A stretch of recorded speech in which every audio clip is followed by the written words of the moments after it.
नमस्कार दोस्तों, स्वागत है आपका। आज की जो कहानी है वो जेम्स वैन प्राग नाम के एक साइकिक है, उन्होंने अपनी किताब में लिखी है।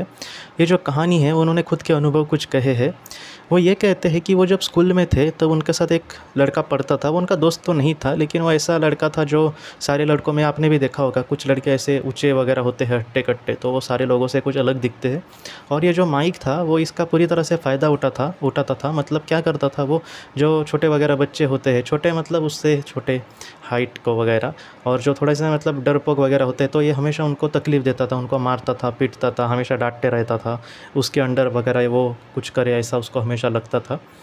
और ये जो लड़का था उसको हमेशा ही पनिशमेंट दी जाती थी उसके शिक्षकों के तरफ से, क्योंकि वो ठीक से पढ़ाई वगैरह भी नहीं करता था माइक। तो बहुत बार जेम्स वैन जी ने ये कहा है कि एक दो बार जब उसको पनिशमेंट दी जा रही थी तो उनको एक आत्मा का अंदेशा हुआ। जेम्स वैन जी एक साइकिक है और उनको आत्माएँ वगैरह दिखती है, वो आत्माएँ भी उनसे बहुत सारी चीज़ें कहती है और ये भी समझ पाते हैं। ये भी कुछ और भी कुछ कर सकते हैं उनके लिए, तो ये करते हैं। तो उनको एक वहाँ पर आत्मा दिखी, तो वो समझ गए कि ये उसके पिताजी की आत्मा थी, माइक के। और उनको बहुत ही बुरा लग रहा था कि मेरे बेटों को इस तरह से पनिशमेंट दी जाती है या फिर ये सुधरता ही नहीं इन सारी चीज़ों को लेकर। तो जेम्स वैन जी ऐसे वक़्त में कुछ भी नहीं कर सकते थे। और वो लड़का ऐसा था माइक कि वो, या अगर उसको खुद जाकर कुछ कहे तो वो भी सुनने वालों में से नहीं था। एक बार क्या हुआ, वो सारी बातें वहाँ पर ख़त्म हो गई। एक बार जब जेम्स वैन जी अपने घर पे जा रहे थे तो जो माइक था उसने उनको ये कहा कि तुम मेरे साथ आओगे क्या, चलो चलते हैं। जेम्स वैन जी को ये लगा कि एक, आपने देखा होगा कि ऐसे जो दादागिरी वगैरह करने वाले बच्चे होते हैं तो कभी कभी कुछ लोगों को इनका फ़ायदा भी होता है कि ऐसा अगर इनका इंसान के साथ, ऐसे लड़के के साथ मैं अगर स्कूल में जाऊँ या फिर स्कूल में रहूँ तो थोड़ा सा मुझे भी कोई तंग नहीं करेगा। तो इस वजह से उनको भी लगा कि इसके साथ मैं जाता हूँ। दोनों ही बच्चे आपके समझ सकते हैं। तो क्या हुआ कि वो उसके साथ चलने लगे, स्कूल पे अपने घर जा रहे थे दोनों। तो जो माइक था उसने अपनी जो असली चेहरा है वो दिखाने का शुरू कर दिया। उसने उस जेम्स वैन जी को एक जगह पर लेकर गए और कहा कि चलो यहाँ से हम चलते हैं। तो जेम्स वैन जी ने कहा कि मेरा घर तो वहाँ पर नहीं आता, मेरा घर यहाँ से है, तो मैं अपने घर पे यहाँ पे चला जाता हूँ। लेकिन वो नहीं माना। उसने कहा कि चलो चलो, ऐसा उसको खींच के वहाँ पर लेकर चले। तो जेम्स वैन जी को लगा कि थोड़ी देर इसके साथ मैं रुकता हूँ और उसके बाद मैं लौट कर आता हूँ। लेकिन ये जो माइक था वो एक नंबर का मतलब बहुत ही बुरा इंसान था। तो वहाँ पर जाके कुछ ये कहने लगे कि मुझे घर जाना है वगैरह। तो उसको गुस्सा आया, तो उसने उनको ऐसा ढकेला तो बेचारे गिर गए। और वो माइक खामखा उसको मार रहा है जेम्स वैन जी को, लेकिन ये भी कुछ नहीं कर पा रहे, ये चिल्ला रहे कि मुझे छोड़ दो, मुझे घर जाना है। ऐसे वक्त में जो पिताजी की उसकी आत्मा थी वो फिर से वहाँ पर दिखी उनको। ये सारी चीज़ें आप सिचुएशन समझिए कि ये बेचारे एक तो मार खा रहे हैं उस लड़के का, उस बड़े लड़के का, और वो वहाँ पे आत्मा ही आई है वहाँ पर। और वो आत्मा जेम्स वैन जी को कह रही है कि मेरे बेटों को तुम ये कहो कि मैं उससे बहुत ही प्यार करता हूँ और मैं हमेशा उसके साथ रहता हूँ। तो ये जो बात थी, तो जेम्स वैन जी ने उसको कहा कि तुम्हारे पिताजी हमारे साथ यहाँ पर है, मैं उनको देख सकता हूँ, वो शरीर रूप में नहीं है, वो आत्मा के रूप में है, क्योंकि वो अब दुनिया में नहीं है। तो वो तुमसे ये कह रहे हैं कि वो तुमसे बहुत प्यार करते हैं और वो हमेशा तुम्हारे साथ है। कहीं ना कहीं उनका जो आशीर्वाद है वो तुम्हारे साथ है।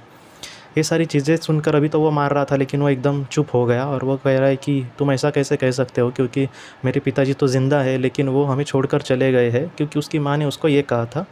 तो उसके पिताजी ने जेम्स वैन जी को ये कहा कि हाँ, इसकी माँ ने शायद ये कहा होगा क्योंकि वो उसके मेरे साथ अच्छे नहीं थे रिश्ते। तो उसके पिताजी ने ये कहा कि मैं नशे में था और ऐसे वक्त में वो कुछ ड्राइविंग कर रहे थे और वो ड्राइविंग करते करते उनका एक्सीडेंट हो गया और वो इस दुनिया से चले गए। और उन्होंने भी एक्सेप्ट किया कि ज़िंदगी में वो कभी भी सीरियस नहीं रहे, या फिर जो भी मतलब मोह जाल वगैरह होते ना उसमें वो फंसते गए, या फिर कभी भी उन्होंने परिवार के बारे में, पत्नी के बारे में, अपने बेटे के बारे में कभी भी नहीं सोचा। तो वाजिब है कि उनकी पत्नी को उनका गुस्सा ही आएगा। तो वैसा ही हुआ और ये सारी बातें जेम्स वैन जी ने माइक से कही। तो माइक ने ये सारी चीज़ें सुनी और उसके बाद वो कुछ भी नहीं बोला और वहाँ से वो भागते चला गया। जेम्स वैन जी ने माइक के बारे में ये कहा है कि बाद में वो ज़्यादा उनको दिखा भी नहीं, वो अचानक ही गायब हो गया। और जब उन्होंने उसकी जानकारी निकाली तो उनको पता चला कि वो कोई सैनिक स्कूल में वगैरह उसने एडमिशन लिया है, तो वहीं पर वो गया।